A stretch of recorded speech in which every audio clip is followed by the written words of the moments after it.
Hi, everybody. This is Marlene with Miami Ghost Chronicles, Stories of the Supernatural. How you all doing today? And today I have a wonderful lady with us today. Her name is Sydney Fisher. And she's not only an author, she is an Amazon #1 best-selling author. She's written a book, The Haunting of Natalie Bradford. And her love affair with reading and writing began at an early age. As a matter of fact, we were talking about before we started recording that we both have that in common. And she has this insatiable desire for knowledge, which launched a curiosity into the world of the supernatural and unexplained that has spanned a lifetime. Sydney has a BA in English from the University of Mississippi and a master's in education from the University of Missouri. She is the proud mom of 2 teenagers and a golden retriever mix named Willy Wonka, which I love that name, Sydney. I love that name. How are you? I do too. How are you doing today? Good, good. Thank you for having me. Absolutely, my pleasure. We were talking about, you've had a series of books. The one we were talking about was The Devil's Board, which is, we'll get into that later, but I want to ask you what I ask everybody, Sydney. How did you have a paranormal experience as a child? Was it an adult? How did you basically open that door into the supernatural? Well, and this is a question that a lot of people ask me in lectures and things with people. I tell people all the time, my response is usually the same. We're not born believing in the paranormal. Usually it is something that, you get interested in or you're fascinated by because of some sort of life experience that you've had or something, an experience of the paranormal that has, created this curiosity that you have. Mine was at the age of 8.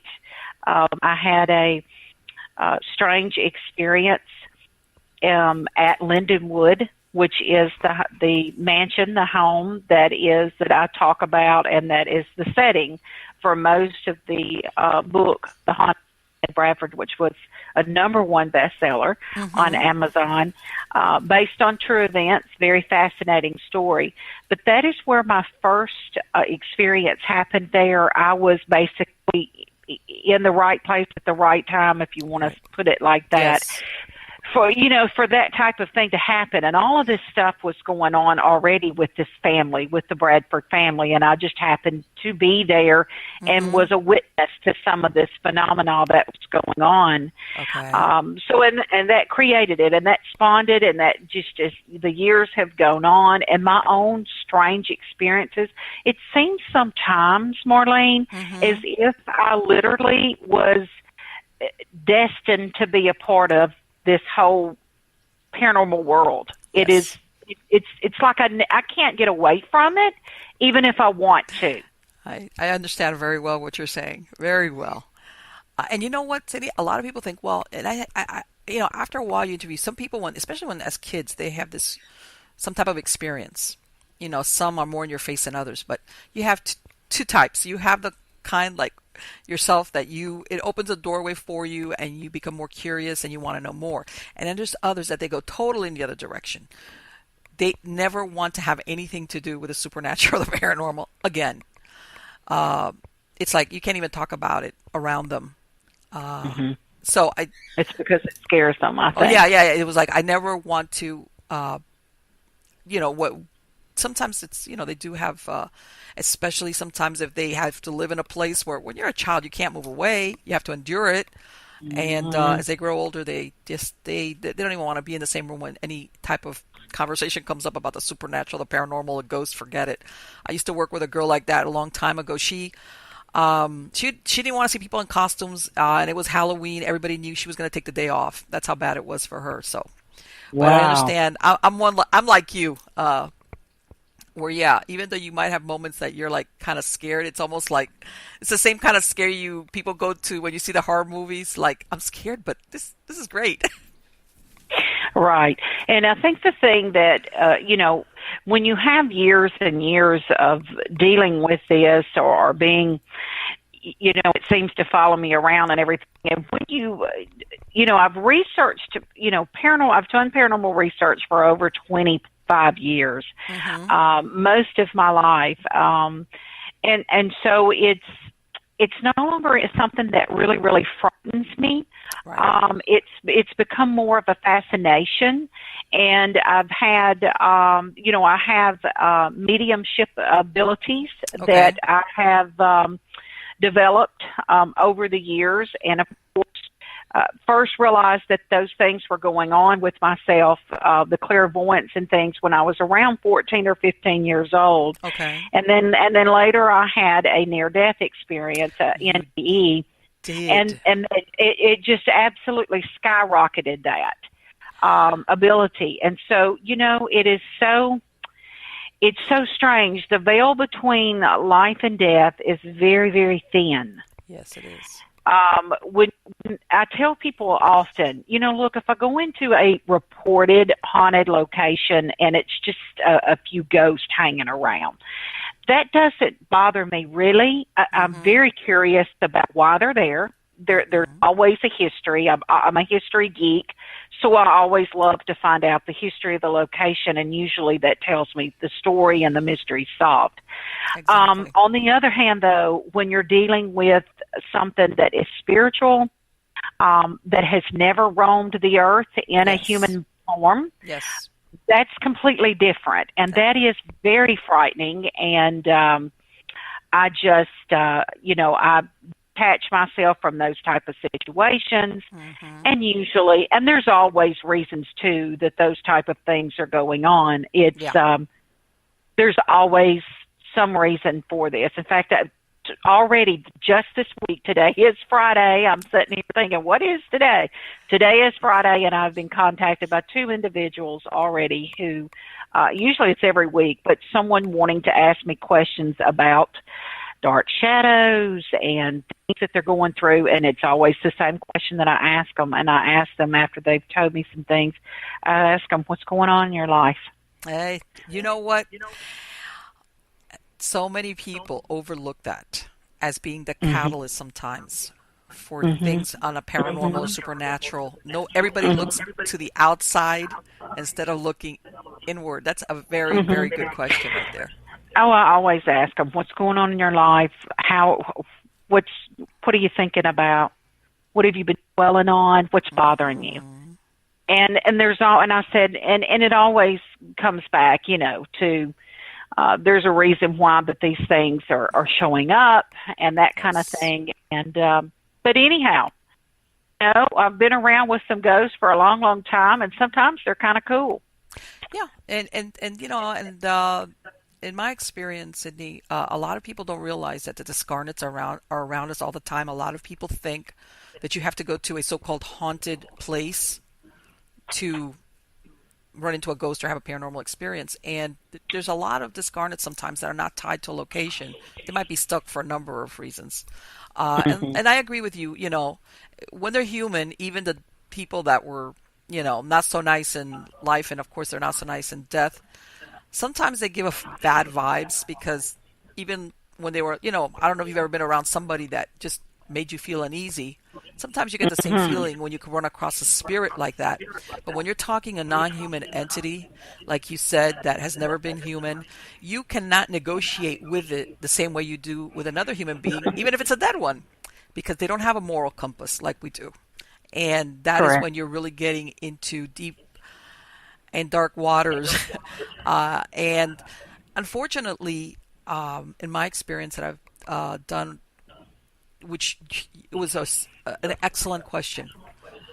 Unfortunately, like attracts like, and a lot of times when people, like you said, what they're experiencing, what they're dwelling on, what they're feeling, sometimes what they pull in which 9 times out of 10 it's negative, is what brings in things of this nature that seem to feed off Correct. this type of dark emotion. So, Correct. so yeah, no, And the and it yeah. I'm sorry. Go and ahead. it can be very frightening for the individual that's Oh yeah. having to go through this. Yes. People calling me and asking me or sending me messages and asking me what to do about they're being attacked. Mm-hmm. They're being held down in their bed at night. They're being choked. Yes. They're being pushed. They're this. They're that. A lady this week recounted an experience that she had where she saw a hooded figure that was sitting on the end of her sofa. And she had never had a paranormal experience ever in her life, ever. If you met the lady, you would be like I was. You would look and say, "There's no way that this woman would make this up." Right. I mean, she just was. She was not somebody that would. She's a wonderful lady, but she said that actually she watched the figure, and she watched it walk into a wall. So I immediately asked her, and she talked a little bit more about her. What was going on, in the home and stuff. And so I asked her a few other questions, and I said, "What was happening to you at that time?" And I said, "So when things calm down, have you seen them again?" She said, "I've never seen that again, ever." And she said, "But I'll never forget it." And I said, "Well, and you're doing the head nod while people are telling you this, and you're going, yes, and this is when it brings about, and what can, and then they want to ask you questions of what can I do to rid myself of it." And of course, me being raised, I've been raised in the South and was brought up in a church environment and as a Christian and that kind of thing. I do point them toward, it does, things mean different things for people, but I tell people that the light dispels the darkness. And I always point them in the direction of what their focus is. And I said, negativity will dissipate as you are creating more positive thoughts and things, and you are looking to heaven and looking to God rather than allowing that to overtake you, because it has one intent, and that is it thrives on your fear. Yes. And thrives on your depression or whatever it is that may be, bringing you down. Yes. Yes. And that's exactly how it works. It basically what it does in slow steps sometimes, it's the corruption of a human being. And it is. That's how you do that to a human being. You make them sad, helpless. You alienate them sometimes from family, from friends. You isolate them. And sometimes it's a process. It's not like Hollywood that 3 days later and things are flying around your house. People don't realize that sometimes it's and I'm going to use that word insidious, the way it works, especially when we're talking something dark like that. Right, and people will see that in that book that we were referring to, the Devil's Board. Yes, the Devil's Board. That is a great example of that type of spirit taking advantage of a group of kids that are playing Ouija. Right, because that's the premise, because that book is based on a true story, and I know that you said that you've changed all the identifiers, whether it's the place, the people, to maintain the privacy, but it's based on a true story, and that's how it starts out, that they were doing spirit contact on a Ouija board? Yes, they were playing with the Ouija board, started out with 3 or 4 of them, turned into a group of around 40 kids. 40? I call them kids, and I hope people are not offended by me calling them kids, but I'm grown now, and I have teenagers myself, I have a couple of teenagers myself, so I should call them young adults. So these students on campus were the 3 or 4 of them that were engaged in this. It started it all. It turned into 30 to 40 students on the campus that got to play in with the Ouija board, and it just grew. And you can see in the story, it's going to lead you from chapter to chapter. It's going to something constantly going on, but you'll see how that it can turn into. Literally, it had Amber Simmons right where it wanted her. She absolutely was hypnotized to the point to where she would go in her room and play the Ouija board by herself. Yes, she didn't need anybody else. She didn't even care if anybody else went with her. Right. She wanted to talk to Ron Banks and had completely fallen into this thing of thinking that he was her friend. Right, and Ryan Banks is the spirit that they contacted. Correct. And that which you hear that so often, that there's that they try to establish, the spirit tries to establish like a relationship, in other words, Correct. with usually the Correct. weakest link. With the weakest, the one that's the easiest to get to. And, she kept going back and all that. And it's just amazing. It really was. And it was kind of like a magician. It has that effect of wowing its audience. Right. And, it'll tell you things about yourself or maybe tell you things about your future and that kind of thing. The thing about the Ouija board, though, in contacting the spiritual world is that you, just like you've heard this before, I know, and some of your listeners will be saying, yep, we've heard this before. Mm-hmm. You never know who you're contacting. Oh, but you really don't. How can you know? You know what? And you don't want to ask it to show itself. Oh, no, you're not. And, I was talking to another gentleman. His name is Ed Becker, and he wrote a story about experiences he had back in the 1970s where he lived with his wife, and he gave a great example that he says, when it comes to that spirit contact, whether it's the Ouija board, he says it's the same as if you throw out a cell phone or mobile phone in the middle of a prison yard. Who do you think is going to be the one that gets to it? It's usually the biggest, baddest person or guy in there, which means that when you do that spirit contact, unless you really know what you're doing, chances are that who you're going to get at the receiving end is not the one you want. But of course, they're not going to come across that way. They're going to try to disarm you with either, same thing, I'm a child, I'm either a girl or boy, depending on who they're trying to, basically, I don't want to use the word seduce because that's really what they do, and disarm you into not thinking there's any danger. And what you described to this person, all of a sudden, their communication with this entity, this person, whatever they thought of in their mind that they've made it, is more important than anything else. Because that's what it sounds like. It sounds like she kind of like, what were her friends thinking? I imagine were they worried what was happening with her? Well, right, they were, and especially Rachel in the book kept telling her. Rachel was one of the characters and kept saying, she needs to be leaving this thing alone. And right.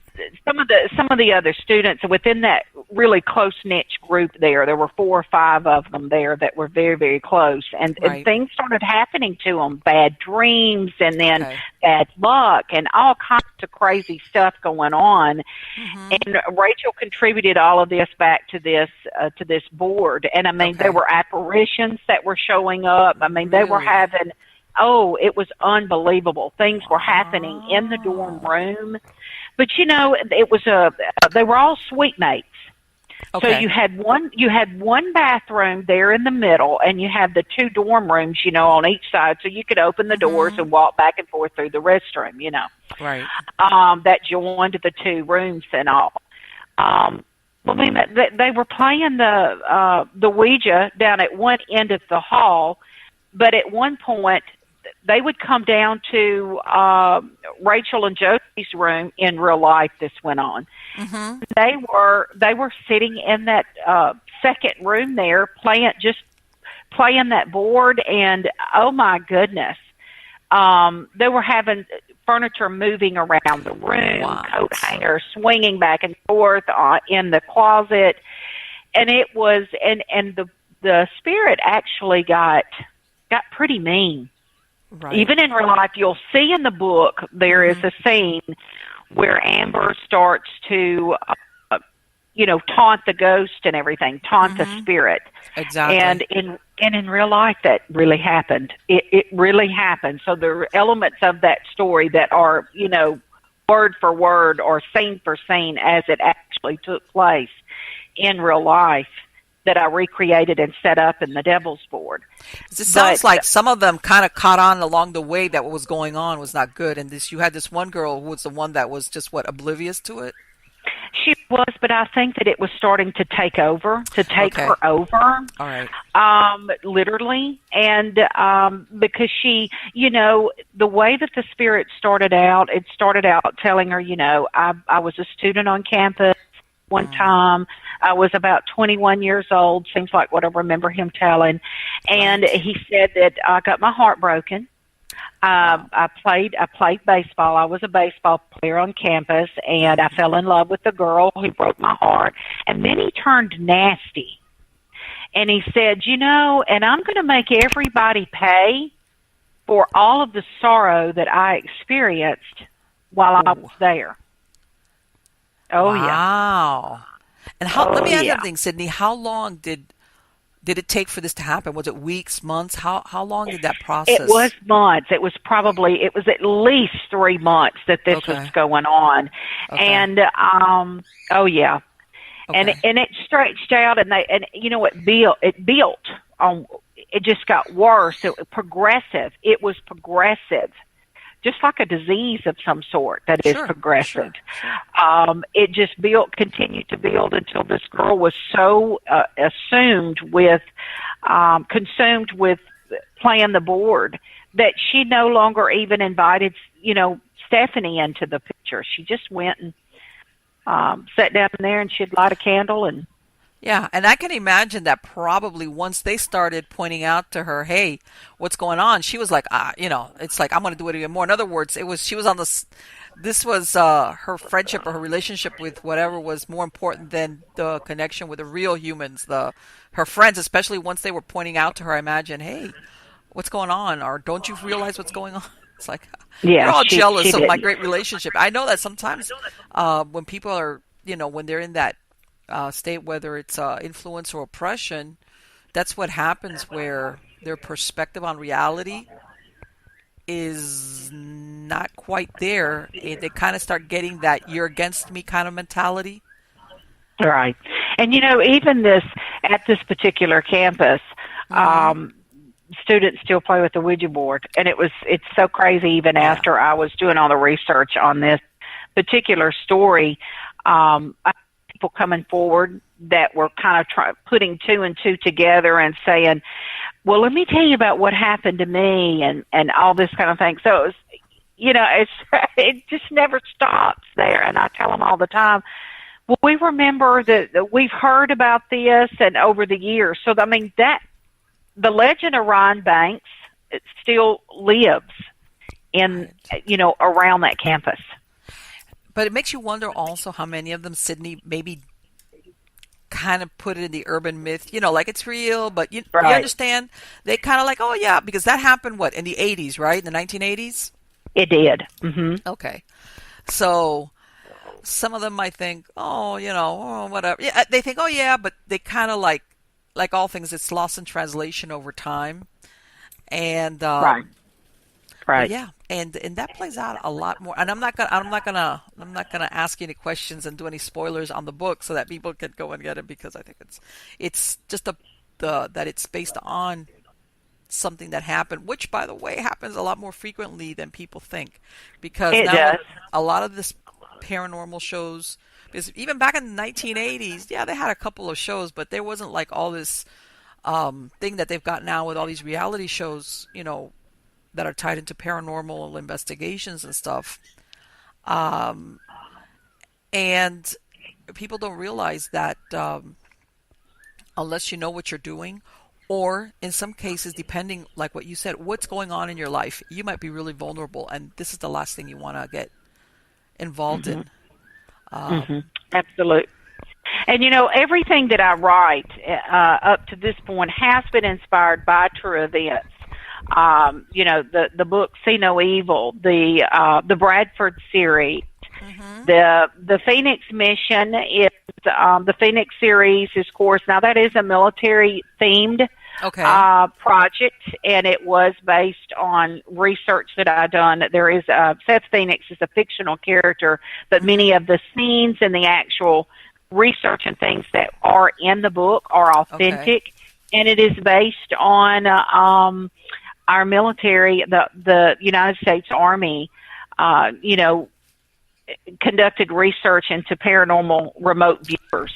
Into paranormal Yes. research for, you probably remember the Stargate, Right, and exactly. Yeah, that's the one everybody talks about. Yeah. right, and that went on for, gosh, for decades, for 2 or 3 decades, and we funneled over dollars into that project.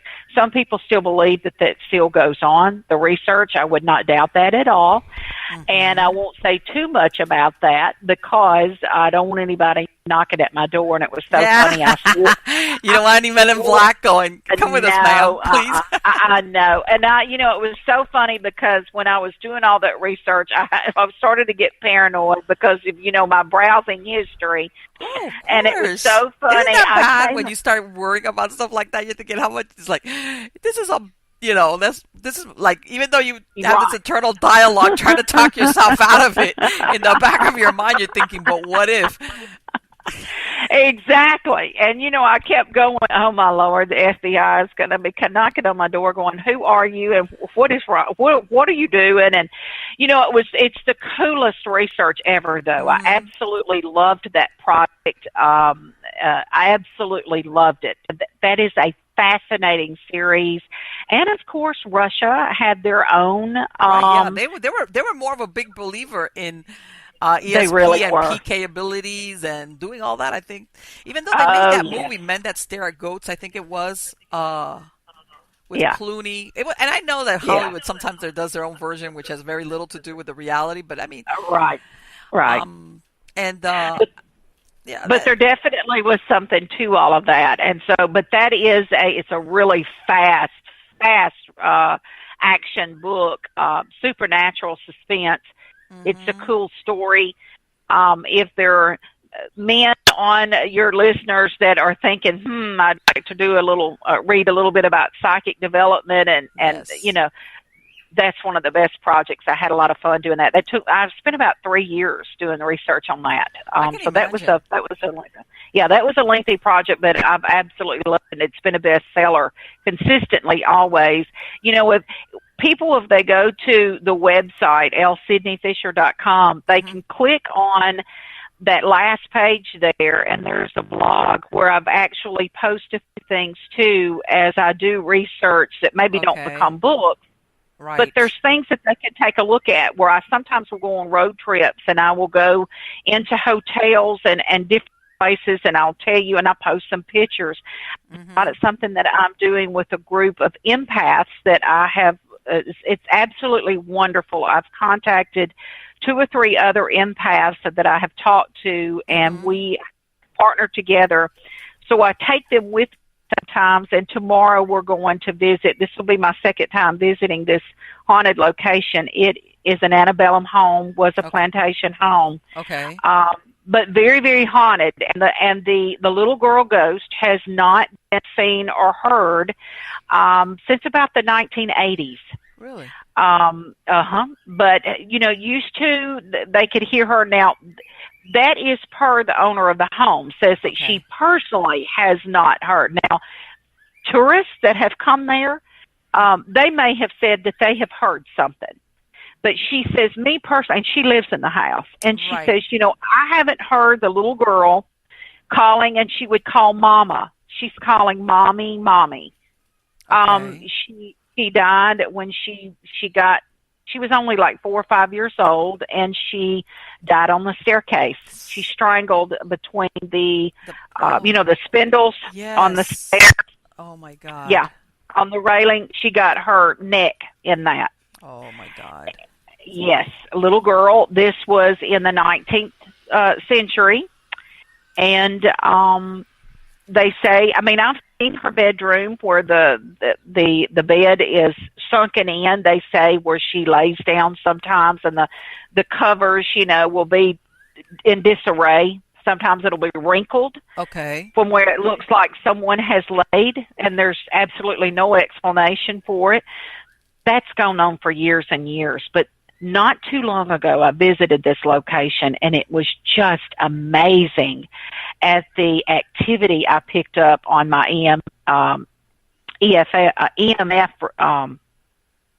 scanner. Yes. I'm stumbling with the words today. My ghost detector, as they call it. It was just amazing what I picked up, and the house is up for sale now. So I got together with some of the other empaths, and I said we absolutely must make a trip before that house gets sold. Yeah, I was about to say, because once it's sold, you don't know, the new owners are going to say, forget it. Yeah, Thanks, you don't know if no, they'll you're not let you coming in. in So I here. said, yes, we absolutely have to go back, and I want to go in and see if I can connect with the spirit of the little girl, see if I can see her, and that kind of thing, using my own abilities. That I mentioned to you. You got very interested. I noticed you perked up when I told you that I had an NDE. Yes. Absolutely. I'm glad you brought me, because in the back of my mind, I got to ask her about that. That's like, what happened? I was babysitting a lady's children. I was about, was I 15 years old? It's been a long time ago. I was babysitting a lady's children that I went to church with. Remember, I live in the South in Mississippi, and this was rural Mississippi, where the lady lived, and they're in the rural South. For those of you listening who don't know, there are little county roads, and a lot of those little county roads have bridges with no rails or anything on them. We call them farm bridges.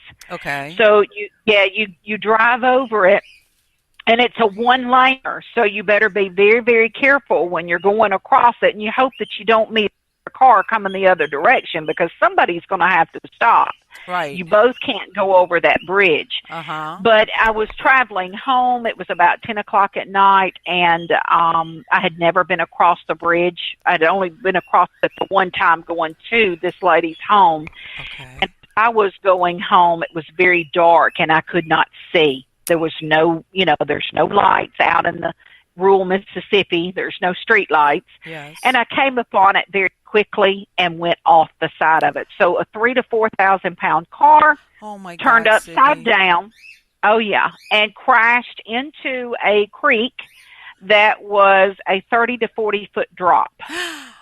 So you can imagine how the car absolutely looked like a pancake.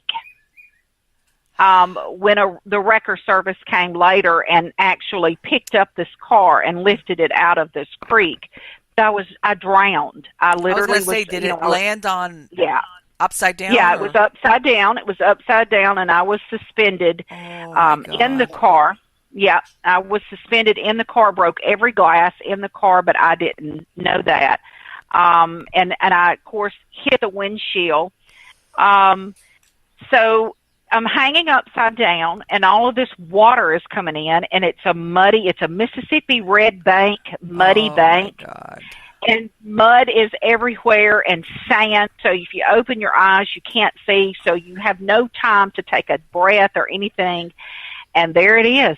And, and it's just, the clock is ticking very, very quickly. Yeah. And so it was it was exactly what you probably have heard before of the soul leaving the body, and I traveled into a light, and I actually experienced a male voice that told me just to walk toward the light, because at one point I was a little bit confused. Right. And so, but it was I'm telling you, the whole thing and it was a light unlike anything, that there are no human words. You will hear people that have had these experiences. Yes. There is no human words to describe this. It was pure God's love, unconditional. I mean, it's unbelievable. There is something when you cross over, and the veil, like I've said before, it's very thin between life and death. Yes. There's no pain. There's no nothing. I mean, it's fantastic. So there's no fear. I have no fear of dying. There's nothing to fear. Absolutely nothing to fear. But it's a really, physically, to describe to you the physical feeling of passing felt like to me when the soul was leaving my body. Okay. If you've ever had a fainting spell, have you ever felt like you was about to faint? Yeah, one time I felt like, one of those that every time I was going to get up, I had to sit back down. Yes, I know what you mean. Yeah, you feel a little woozy. It kind of felt like to me like it was like a vacuum, just literally just sucking the soul right up out of the body. and you're aware of everything going on. I could see everything. I could see me in the car. I was aware of everything. So Could see it you all. went in that what they call that observer mode, where basically you're looking down at Oh yeah. yourself, at your body, in other words. Oh Wow. yeah. And if you do your research on NDEs and people who've had them, it's a transforming experience. It changes your Yes. life forever. The thing is that if you have natural abilities, supernatural abilities that maybe you Hmm. haven't done much with, you haven't practiced meditation or tried to develop things, a lot of times when people have had these experiences, they find those abilities magnified like crazy. Oh yes. And I really, my personal opinion is it's because now it's easy for me to go into some places and stuff, and it's easy for me to connect because I've almost been there. Yes. Kind of. I did come back into my body because I looked down, turned and looked, and I said to the voice, "But I'm leaving behind my mom and Ah. my brother and my dad."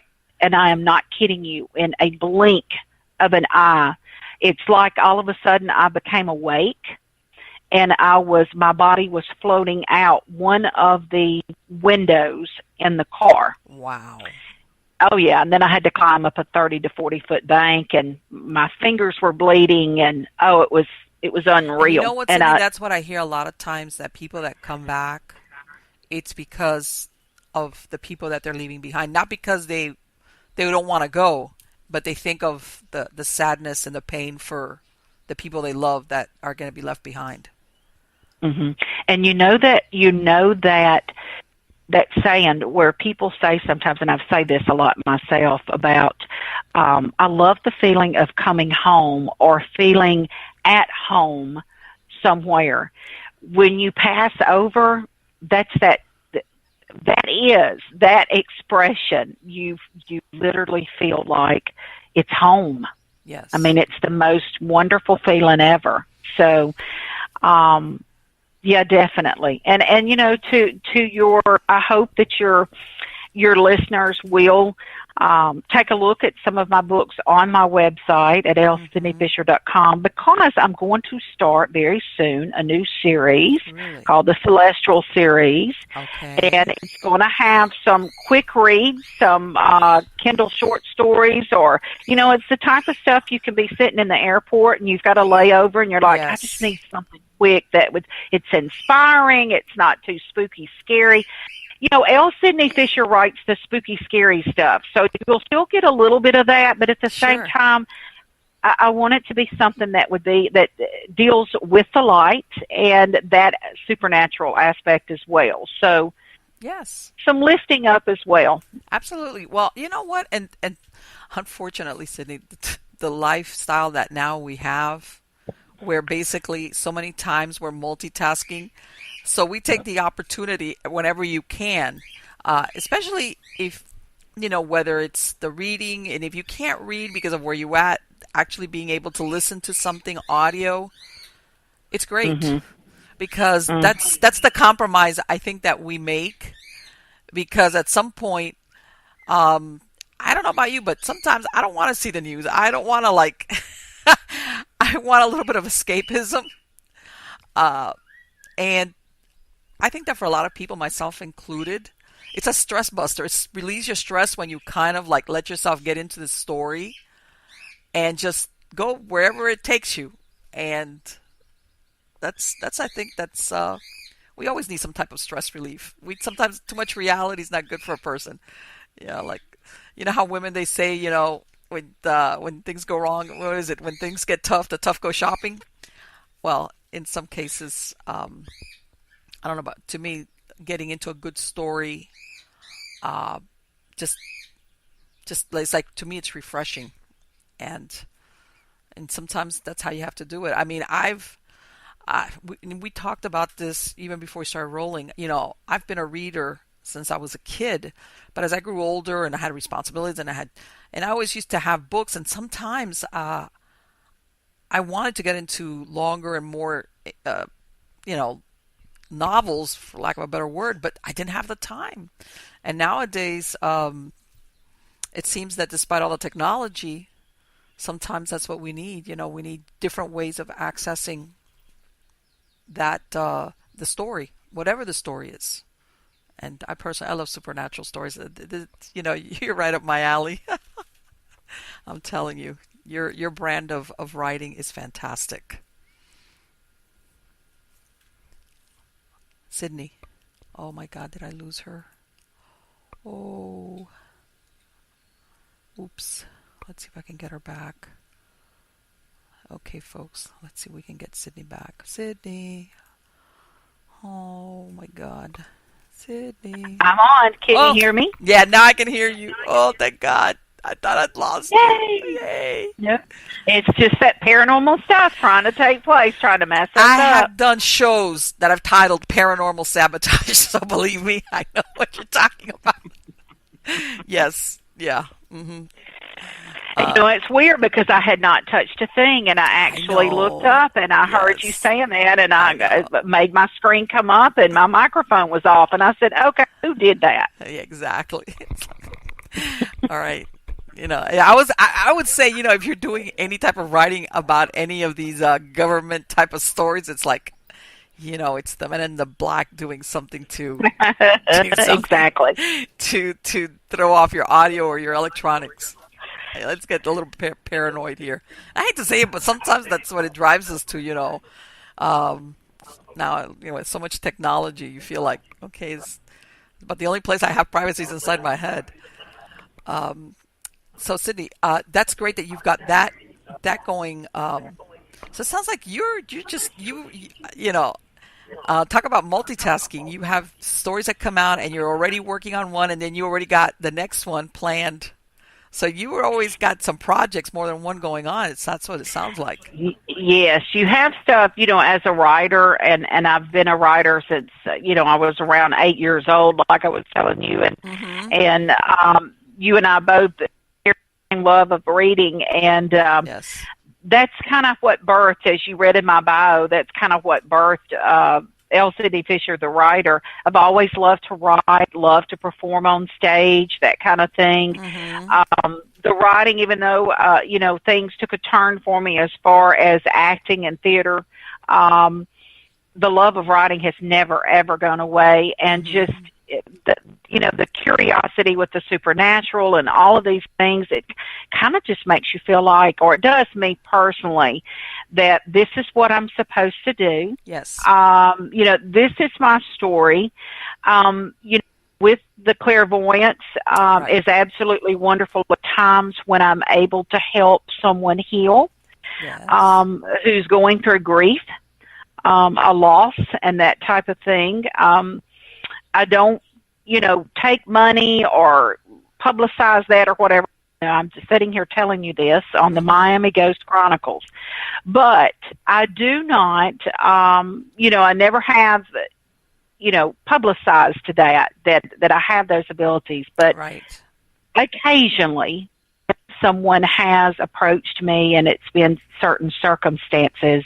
I have tried to help them, and in the last few months I was able to help a lady who was going through some grief.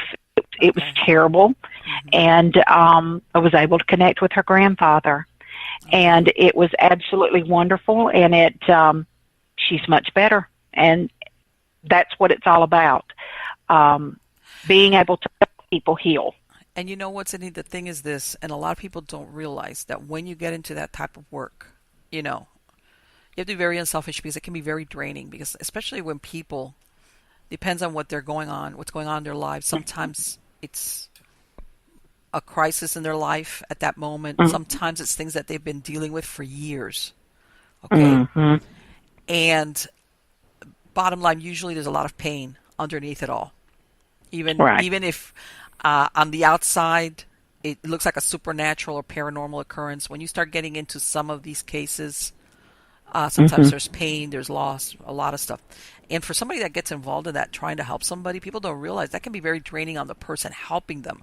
And sometimes it's not for lack of wanting to help somebody. It's that and it sounds like you're an empath, among other things. I am an empath. Yeah, I am an INFJ right, empath. right. It's difficult to let's say talk to somebody and be around them and just keep yourself totally what can I say, apart from it, because you start Right. feeling, which is maybe why you're so effective. You start feeling what they've gone through. So it takes a lot. Right. And I understand totally what you're saying as far as that maybe you would need to pick and choose if you're going to help somebody, depending also on your schedule. And I mean, there's a lot of things out there. But I can also see, because at the end of the day, what we're talking about is that you're a storyteller. You tell stories, based on, it sounds like what you love to do, whether it's through the writing or at one point when you were telling me that you were considering going into acting, what you like to do is to weave that story. And to me personally, I mean, I love fiction, but I also love stuff that I know is real, especially when it's woven to sound like fiction. Like, you know what I'm saying? It's like, that's I think is the hallmark of a great author. And what you're talking about, I can't help but think that it's got to enhance and help you when you sit there and you're putting together these stories, because it's authentic. In other words, when you talk to people or you research that firsthand, because you could go through records and get facts, but when you have that face-to-face validation from somebody that's telling you, I had this experience, this is what I felt or what I'm feeling. Yeah. Yes, it does. It authenticates what you do. Yeah, absolutely. And I think it translates over, when an artist, which is what a writer is, produces something. You see it. You see the difference between ones that are mechanical versus the ones that feel very human. And that's why I think that more than likely you're number one best-selling author on Amazon because of that, because it comes across in your writing. And of course, I am going to put a link to your website on the credits of the show for anybody that wants to, visit your website and so forth. And also, keep abreast of, like you said, you have a blog on your website, right? As far as I do. things that you're doing. And because there's, especially I myself personally know that when I have a favorite author, I follow the next whatever it is that they're going to write. I'm there like, I want to know about it, please. Like the first, I want to get a hold of it right away. Well, I would love for you to, and I would love for you to check out some of these books. And yes. Absolutely. Let me tell you something. Sometimes, and even though I like to read, I like the action of reading. Sometimes, because of lack of time, I find myself having to do the audio book version, even though to me it's not the same. Depends also on who does the because I do like to read. It's just that sometimes that's almost like a compromise I have to make because of time, that I don't have time. Right. I don't have time. And that is in the next couple of months. Some of my books too will be going on audio. So that would be great. Be sure and for you audio people that love audio, be sure and check back. Yes. Let me tell you something. That to me is, I remember once upon a time when I was doing the 9 to 5 thing. That's what saved my that commuting part. That's what made it bearable, was listening to things while I was in transit. That's really because that's and these let me ask you something.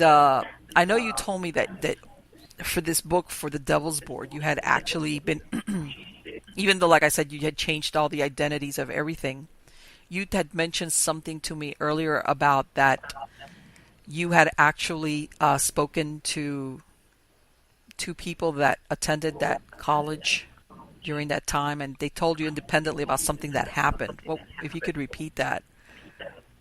Yes, while I was doing the research for the Devil's Board, there were a couple of people who messaged me privately and told me about some personal experiences that they had had while being a student there on campus, and they actually had lived, one of them had actually lived in the dorm in the room where in real life this took place with the Ouija board playing and stuff. And there was 5 years time span between when that individual went to the campus and when Amber Simmons was actually on campus. So he never knew Amber Simmons and really never knew anything much about the story.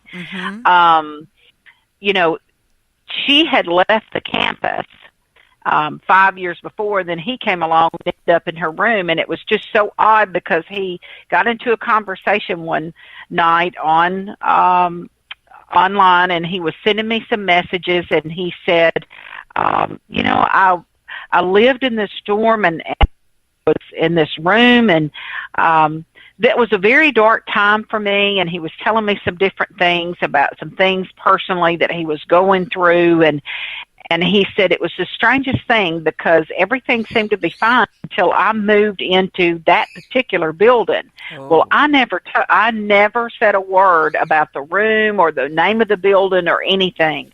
I just let him keep talking because I wanted to see what he would tell me, you know, because I knew that he wouldn't know. He would have no way of knowing. Right. And nobody else did either. I mean, this was everything that I do in my research is I do it very secretive until I get ready for people to know, you know, what I'm working on. But he was talking and everything, and he told me about visiting this, you know, Sister Williams and all of these things, and I just absolutely could not believe it. And so then I started saying, well, you know, what room did you stay in? And he told me, he said, well, it's the room almost to the end of the hall, and it's like, you know, 3 floors down on the left. And so he continued to describe it, and I never said a word, you know. Finally, when he's through, and my chin is literally because he can't see me and I can't see him, and when I am literally just cannot believe what I'm reading as he's typing, I told him. I told him, I said, you were living in the room where Amber Simmons was contacting the Ouija spirit, and he absolutely could not believe it. Totally freaked him out. He said, everything makes sense to me now. And then after he contacted me, I had a lady who contacted me and told me the same type of things. And the two of them, the man and the woman, they were separate individuals who did not know each other and who had attended school there at different times. That is incredible. But had the same story. So that was just, you know, another validation for me into what I already knew to be true about the incident. But there you go. You know, it was just, I just couldn't believe it. You know, and after visiting the campus and going back and different things, I mean, I don't want to go. I don't want to go back again and see it. I'm afraid that I don't want anything following me home. I don't want any attachments and things because I did research a book this past summer. There was a case that I researched for my series called The Haunted, and it's a haunted history series. But the volume 2 in that series that came out about the same time as The Devil's Board, the last 2 or 3 months ago. Oh my goodness. It's been a long time. You know, over the years, you know, I've dealt with the ghosts and stuff. The ghosts don't scare me. They don't bother me too much. But what I encountered at one location I went to when I was researching stories for that was the worst thing ever. And it took me a few days literally to get rid of that. Wow. It was extremely negative energy, and it most definitely was. I saw things while I was there. So that made it even worse. And I was only there for 15 minutes. 15 minutes. Yes. And I was offered to go inside the home, and I was like, oh, no. You were like, no. And that, you know, and you beat me to that question because, sometimes people don't realize, especially, and I hate to say that, but sometimes when you are psychic, when you are sensitive, is when there's more of a likelihood that something or somebody's going to follow you home because. It was just a horrible, wretched feeling and bad dreams and things that stayed with me for 4 or 5 days. And I got physically sick. Yes. So that was, I absolutely, and I was, and even the owner of the place contacted me later, and the place is vacant right now, but the owner contacted me and asked me to please go back in. Would I go back? Would I go back, and would I go inside? I absolutely not. No way. And what do you think? It already had a history of being haunted? It had a history. Oh yeah. And some of the things were told to me, not everything. They told me a little bit before I went there. And so, and I always tell them, don't tell me everything. Mm-hmm. Give me just get me started. Just give me an idea of what I'm dealing with or whatever, and then let me gather details as I get there, because I rely on my natural abilities, to pick up on things. Well, it just was it was an astounding experience of dealing with spirits that have never occupied a human body in human form. Yes. And the place is rampant. But now the place had a history of very negative activity that went on. Okay. So it attracts that type of darkness. Yes. So that's not surprising necessarily, but it's very strong. And there were there was a paranormal investigation that took place. CAPS of Alabama actually went over and gathered audio, and I did get to listen to some of the audio. Okay. Oh yeah, there's no doubt. I mean, it's really funny. I said, you know what? Do I still got you, Sydney? Oh boy. Yeah, here I am. Okay, good. I'm here. What I was going to tell you is, a lot of people think that, especially when you're talking non-human entities of this type, that sometimes you get them because they're invoked through ceremonies or rituals. And I said, yes. That's why, they, certain places where they say, well, they've done, they're Satanists and they're doing rituals. And I say, there's another way you invoke them. When you have people doing bad things, really bad things. In a certain place, and might not be a ceremony or a ritual like with the candles and all that stuff going on, but you are invoking that type of entity to come into that space. And people don't realize it doesn't necessarily have to be a bunch of people with cloaks on, and all this other stuff going on. You could invoke something, and from what you've told me, that location had some type of history where something dark, and usually in my experience the basis of it is wherever you have prolonged and deep human anguish, whether it's mental and or physical pain, anguish.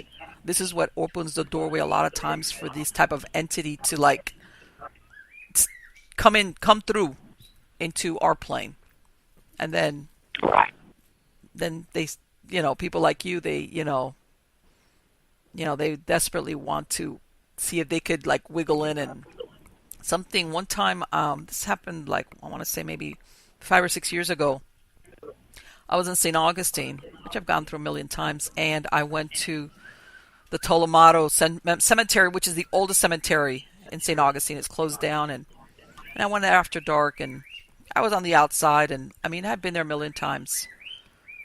And I remember I stood at the gates because the gates were closed. And Sydney, something happened that I had been going around to different places. It was like a vacation in a way. I went from feeling physically fine, fantastic, great. The next morning after I woke up from going over there that night, it wasn't that I was sick. I was sick sometimes you have a cold and then after a couple of days you get better, 3 or 4 days. I must have been sick for 2 months. My goodness. Sick. Even though I felt better, my energy was gone. And then I started thinking Yeah. about it, and I said, you know what, dum-dum, you know, the Tolomado, not only is it a cemetery, but a lot of the people that were buried there were people that died from a lot of the diseases, like, you know, Right. things that, you know, sometimes people don't die from anymore. You know, tuberculosis, smallpox, scarlet fever, yellow fever, because this is what killed, you know, a large, you know, towns, and that's where they ended up getting buried. And people don't realize that even standing on the other side of a gate, especially when you're, because I didn't protect myself. I was just looking in there like, oh, okay. And stuff like that can hook onto you, and it can really affect you health-wise. I think everybody's been sick, but I could tell by the quality of how sick I was and for how long that it was something. And it was right after that night that I had gone there. As a matter of fact, the next day at the hotel, I was ready to go home. I was like, I need to go home. I feel so sick. So I kind of understand where you're coming from. That even, and in your case, that you were only there for 15 minutes. Yeah, can you believe that? Yeah, I believe 15 minutes. 15 minutes, and I saw the big, huge shadow that, you know, we were being stalked. We were being stalked while we were on that property. Yes. No doubt about it. Yes. I spoke to, like a couple of months ago, I spoke to the team leader of a paranormal team out of Spokane, Washington. He's telling me how his team went and they were doing an investigation of what used to be an old hospital / you know, asylum, that kind of thing. And he saw something similar to what you're describing, very tall. He's a big guy, by the way. He's a real big guy. He sees a tall shadow figure in one of the hallways, red eyes, the whole 9 yards. Stupidly does one of those confrontation provocations thing, and I told him, so I said, only men do that. But anyway, he does this. At the end of the day, he comes back. All his audio, a bunch of the materials that they had collected there was gone. It was not good, or the cameras didn't work. And then after that, he told me, he says that the team fell apart, and he went into very deep depression for close to a year, almost. And by the time I spoke to him, he had come out of it, and he was okay, and he had started the team back up, and everything was, you know, he had a bunch of things planned. But we were talking about it, that that it was after that encounter that he had at that hospital. And without having actually been there, I'm positive that whatever he ran across falls into that non-human category that we were talking about. And this owner of this home, her son actually had gotten pictures of this thing. Really? Wow. It approached, they had seen it, and they started taking pictures, just snapping pictures with their cell phone. And she sent me this, and I had a couple of people look at it to verify that it had not been photoshopped. You could not see, it looked black. I mean, in the picture, really, you can hardly tell. You can see a shadow type figure that was almost trying to manifest. But there in the very corner of it, you have to really look hard. And then all of a sudden, I took some, did some lightning on it of the picture so that I could see if it would show it. But oh my goodness, it was just a clear face, as clear as a veil. Clear as it could be, of this entity, whatever it was. And the eyes were like, you said that they were like, the man said they were reddish. They do look like they glow, kind of, but it actually had an animal look to it. It looked like animal eyes, like a deranged, like a mad dog. Yes, and you know what? And a lot of people wig out with that, but that is not the first time that I've heard that type of description, Sydney. Really? No. It looked like a mad dog. I'm not kidding. It lived in this picture, and that's what I saw. I didn't see that face, but I saw the outline of the shadow figure Right. during the 15 minutes that I was at that location. And then when she sent me this, I said, never again. That Well, you did know it what? for me. Descriptions and what, it sounds almost like something out of, that novel, that movie, The Island of Dr. Moreau, where Yes. they were Isn't doing it the great? human animal hybrid. And I'm just trying to use that as far as for like Right. imagination purposes. But yes, I've Right. heard of that. I've heard of those where you only see the eyes. Sometimes it's just the hood or the hat man or the tall or the shadow people. But I have heard of things like that where if you can actually see some type of, beyond the red eyes, there is some type of like inhuman slash animal kind of appearance, which is, You God, know, I that's so wondered. scary. God. It is scary. And so you say that you've had people, that's not the first time you've heard people say that Nope. then, tell you. Nope. Wow. Nope. And usually Gotta be. it's the same thing. You get them, not all the times, but sometimes you also get the bad smells. Okay. Hmm. That Yeah. company. Sometimes you do, sometimes you don't. And I was going to ask you, with that family, was it tied to the location or was it tied to them? It was tied. The family that it was a part of the family that had lived there and experienced some of this as well, but they had moved out of the house. There had Okay. been at this location. There had been people who were engaged in drug abuse, and then that was the family. Though the lady that I was dealing with, she was not, but some other people that had lived there prior Yeah. to them moving in had been engaged in things that would attract very negative energy. Right. But there had been a suicide and a murder at Wow. that location. So it oh my goodness. And see, this is the thing, Sydney, when you hear about these places, okay, about all these events, and you hear murder, suicide, drug addiction, and all the things, this is, okay. And it always makes you wonder, what comes first, the chicken or the egg? Were these people that were vulnerable and this entity pushed them, you know what I'm saying, into right over the brink? Or were their actions what opened the doorway to bring in? That's what I always wonder about.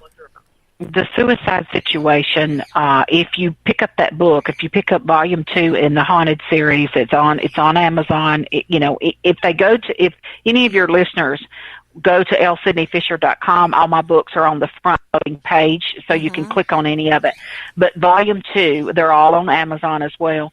But volume 2 is the one where you're going to read this story that that we're talking about right now. Right. And Right. what you just said, Marlene, is exactly what happened to a family member that lived there. This suicide situation, they lived there for 6 months. Okay. And this entity, whatever it was, it's the kind of stuff that you see in, like we've referred to Hollywood. I mean, seriously, it's Yes. like something that you see in a horror movie. Yes. Or it's unbelievable. This man ended up killing himself. Yes. Yes. But he kept saying that you would not believe. He kept telling his family, you would not believe the voices that I keep hearing. Right. Then, Oh, it's horror. well, no. That is definitely horror there. You know what? And this is the thing, Cindy. My degree is in mental health, so I've always been a proponent. Like what you talk about when you believe in the supernatural, and you have people that when they start saying exactly what you just described, I'm hearing voices. There's the hardcore scientists or mental health counselors that are saying, okay, schizophrenia, you name it. They give you a laundry list and give them these meds. And I'm thinking to myself, that's not always the case. And you still could have somebody that does have mental health problems and is experiencing the supernatural, which is probably aggravating the symptoms, because I've seen that a lot. Okay? So, and pick and choose, and again, we come into that where we talk about vulnerability, the vulnerable person that ends up talk about the wrong place, to put somebody in that, or that, when they start saying, I'm hearing people talking to me. What's the first thing most people think of when they look at them? It's like, oh, what's wrong with you? You're hearing what? Okay, do we need to take you to the psychiatrist or to the hospital? And a lot of times it isn't mental health. It is not. Even though it does the what they describe, sounds like a symptom of a mental illness, and I think a lot of people, unfortunately, they're poo-pooed when in reality they're talking about something that is real for them just because nobody else can see it or hear it. Right. And it's unfortunate. It's unfortunate when you come across those. But you know what? From what you're telling me, you're a smart lady not to go back in there. And I weren't. I wouldn't if I were you. No, I did not need to know it. I did not need any more validation. I believed every word. Sometimes when you meet people and they tell you, "Oh, I got a ghost," you're like, "Okay." Yes. No, I believed every word these people had told me. Yes. I was convinced. Yeah. It's like, believe me, I had 15 minutes worth, and that was enough for me. I can't imagine actually living there. Absolutely. And I said, I'm so sorry that you all had to encounter some of the things that you did, but I do not need confirmation. I believe every single thing that you have told me. Yes, absolutely. Well, Sydney, thank you so very much for spending this time. It's been so interesting. I love this interview with you. I could talk to you for hours and hours, which is unrealistic, but thank you again so much for spending this time. I truly, truly appreciate it. And like I said, I'm going to have a link to your website, and I've been showing slides of the covers of your last few books out there, it's like hard to pick which do you start with. Thank you so much, and I'm hoping to bring you back on when you get those new books out again, okay? And happy ghost hunting adventures. You keep in touch. Absolutely, darling. You got it. You keep in touch, and I appreciate you so much. I'm so glad that I got to meet you. I hope that you all are having some warm, good weather in Miami. Yes. It's very cold here, so we're just above freezing. But oh my God. anyhow, let me tell you something. Even for South Florida, it's warmer than it normally is. It really is. Really? But of course here it's hot or hotter. That's the two variables we got. That's true. Yes, absolutely. And humid, thrown in for good measure. And definitely keep in touch with me. And Marlene, I thank you so much for having me on the show, and I look forward to talking to you again sometime. Absolutely. Thank you so much, Sydney. Take care.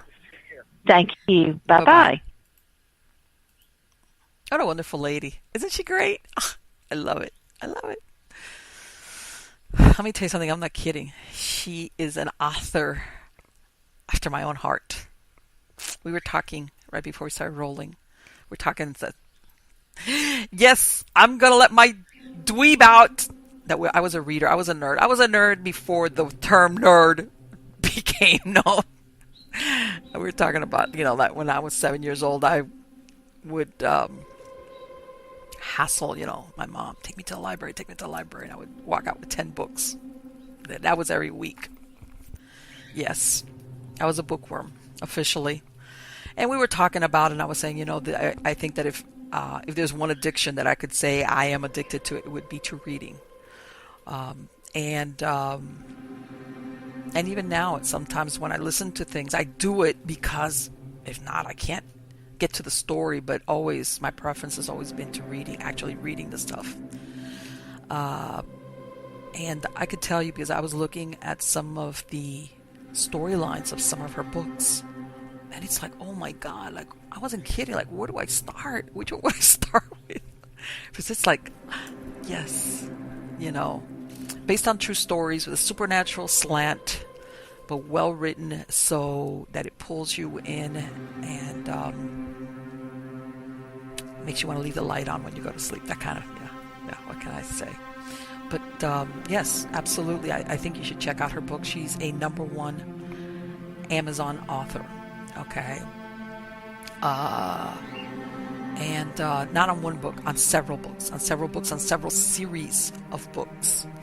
And again, I want to say this is somebody that doesn't just besides the fact that she's basing her stories on actual events, she's not somebody that says, okay, well, I'm going to sit here, I'm going to research only, and that's it, and maybe interview some people. She's out there. She's doing the good work. She's a true believer. She's one of those that, like she says, she has her own psychic abilities, plus she hooks up with other people that are empaths. She goes out with ghost hunters, see what she comes across, and that story about her near death, wow.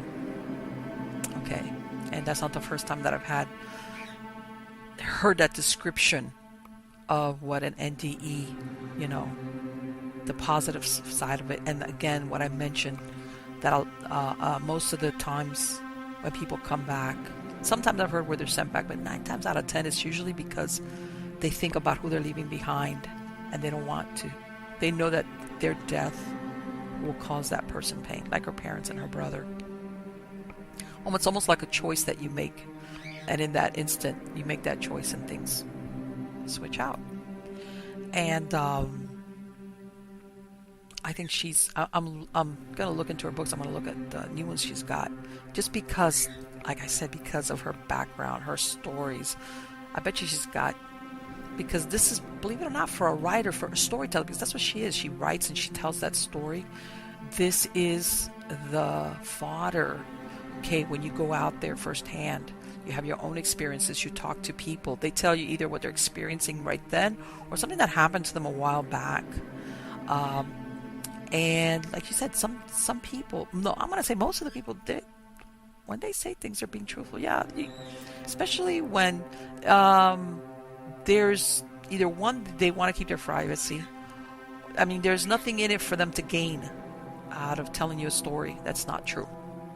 It's like I've said it before, you'd be surprised, despite our present day reality TV hype, a good portion of people is like, I want to keep a low profile in my life, and if I tell you the story, if you're going to use my name, just make me Bob or Mary, whatever. So I think that's how you come up with fantastic stories, the kind that you think about when you put down the book or you finish the audio, however it is that you're coming across it. So, fellow dweebs, unite. Alright guys, I hope you liked this video. Please hit the like button, subscribe to my channel, hit the notification bell if you want to keep abreast of every time that I upload one of the videos and it's released. I do put out a podcast version of the show on iTunes, Spreaker, iHeartRadio. You can also go to my website at miamighostchronicles.com, depending on what season it is, and you can download the MP3 file for the podcast also that way. And again, I'm going to address this to my true believers out there, true believers, calling all true believers. Again, please send me your stories. Video, record it, I don't care. I've been getting some great things, and I'm trying to put something together so I can do a little show just around some of the stuff that I've received, where I'm trying to kind of thinking some of the shorter ones, maybe put them either at the beginning or at the end of the show, because some of them are fantastic. They're great stories. It's like, what? So guys, please send them to me. Marlene at miamighostchronicles.com, Facebook, Twitter, however you like. Tape yourself. Don't worry about it. Don't worry if you stumble over words. I'll fix it. I can edit it if I need to, but it's not a big deal. This is you telling me your ghost, paranormal, UFO, Bigfoot, cryptid, whatever story. I don't care. I'm game for all of that. So guys, again, thank you so very, very much for watching the videos and for listening to the podcasts. Let me see what's today for me. Friday. Have a fantastic weekend. Thank you so much. Take care.